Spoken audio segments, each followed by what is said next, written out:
Well, folks, this is what we got to do today.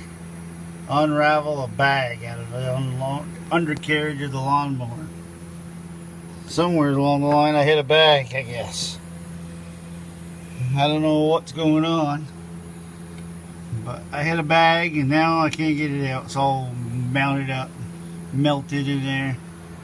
This is a pain in the butt. Brand new lawnmower, and the whole thing is got a bag underneath it. I must have hit it. I was trying to mow my garden. I must have hit a bag somewhere in there.